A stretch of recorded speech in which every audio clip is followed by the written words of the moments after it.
Okay, this is probably one of the craziest cases we've followed here on the Law and Crime Network. So you're just hearing Gypsy Blanchard talking about some of the abuse she faced at the hands of her mother, who convinced her she had all these ailments and how she was in a wheelchair all of her life. Let's bring in my guests now, Judge Brandon Birmingham out of Texas and Judge Quinton Washington. He's in Fulton County, Georgia. We have two judges on the show. How great, because who better to break down these cases than judges? Let's start with you, Judge Washington. What do you make so far of this testimony? You kind of feel some sympathy for Gypsy Blanchard as she's describing in this very feeble voice what she had to go through. Yes, I mean, that's very true. And so that's why in determining what the facts are, it's good that you're going to have a jury make determinations about how they view the facts, because this one's a tough one to call because of the fact that when you have someone who suffered as much as she has, does she have the correct capacity to be able to determine whether what she's doing is right or wrong? Well, and let's break down what happened, because Gypsy Blanchard conspired with her boyfriend, Nicholas Godejean, who's the one who's on trial in this case, to murder Dee Blanchard. But Nicholas is the one that did the stabbing. He did it. She stayed in the bathroom at the time, hearing the screams. She takes a plea, serves 10 years in prison, and then he's convicted of these first-degree murder charges and is in prison for life. Is that a fair, Judge Birmingham, is that a fair outcome fundamentally of this case? That's a huge difference for two people that probably are equally culpable for what happened. Well, they certainly agreed to this plan, and they certainly, as a group, carried it out. Every case is going to be different. Every person is going to be different. There is also certain value, and we see this in courtrooms all across the country, where one co-defendant testifies against another to perhaps fill in some of the gaps, to perhaps bring some of the evidence and to bring everything into focus about what actually happened. So there's value in that as well. You know, you've got to take into account that this was her motive, not his motive. He adopted her motive. She's the one that went through all the abuse. She's the one that did not know any better. So, you know, all of those things were taken into account.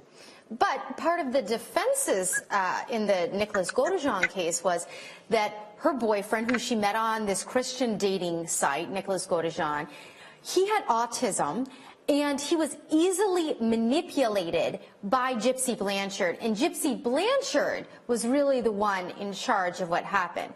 So these next clips, Gypsy Blanchard's going to talk specifically that she knew about his autism. Take a listen. Did you and Nick ever talk about any disabilities he may have? Yes. What disabilities did you understand him to have? Asperger's syndrome. Did you know what that was?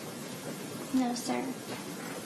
Now, you indicated that you paid for this trip to Missouri by Nick in 2015. What all did you pay for? I paid for the Greyhound bus ticket. I paid for the hotel and for eating money. And how did you pay for this? How did you get the money to Nick? I stole the money from my mother, and I sent it to him via the mail. Gypsy, if you wouldn't mind speaking up just a bit. Yes, Get a little soft. Sorry. I think you said you put it in the mail? Yes, sir. In what form was the money? Cash. Do you know how much you sent him that time? I don't know the exact amount. Probably about $800.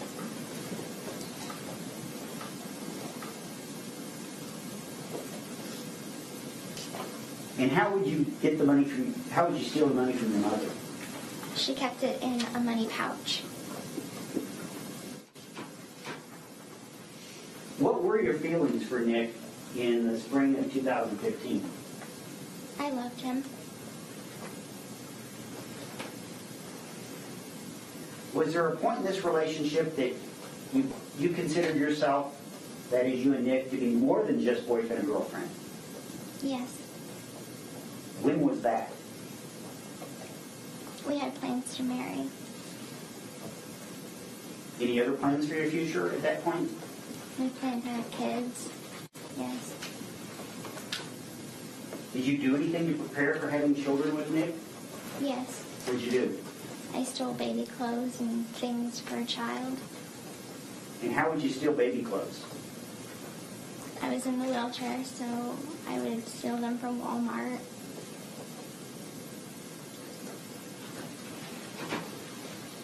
And where would your mother be when you did this?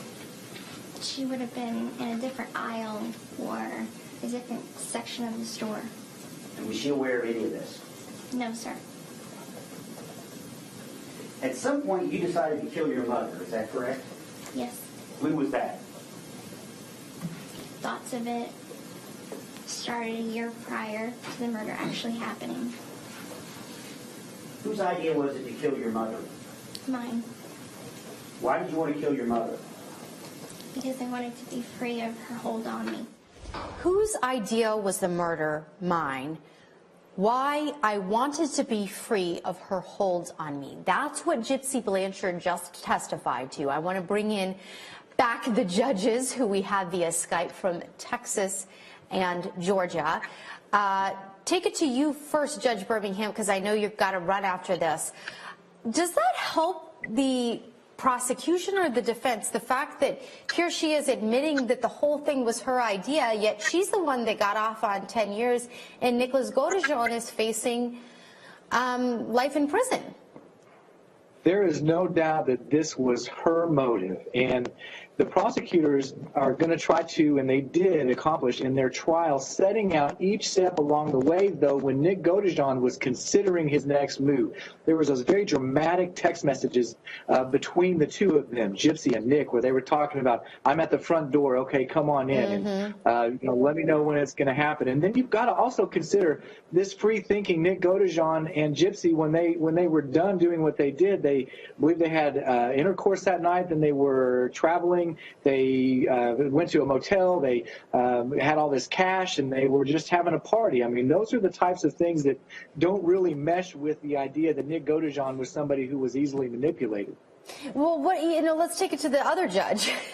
What do you make of this autism Asperger's defense? She testified to the fact she knew he had Asperger's.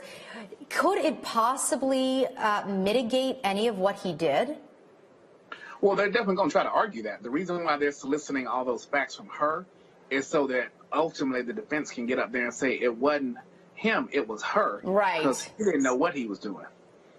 But so I mean, convict him beyond a reason. They're going to say you can't convict him beyond a reasonable doubt if it's not his fault. You know, and when we go into these type of things, we talk about they have to deliberate. He had to deliberate the crime, but also that he had to know right from wrong. And I don't think that there's really any indication here that he didn't know what he was doing was wrong. Well, see, I think that's where it goes to the jury to make that determination, because ultimately, beyond a reasonable doubt is when they're sitting back there and they've been observing to make the determination as to whether or not they think that he knew beyond a reasonable doubt what he was doing was wrong. All righty, we have to take a quick break. We're going to hear more testimony from Gypsy Blanchard when we come back. I know Judge Birmingham has to run. Judge Washington is going to stay with us, and I hope you do as well. Stick around.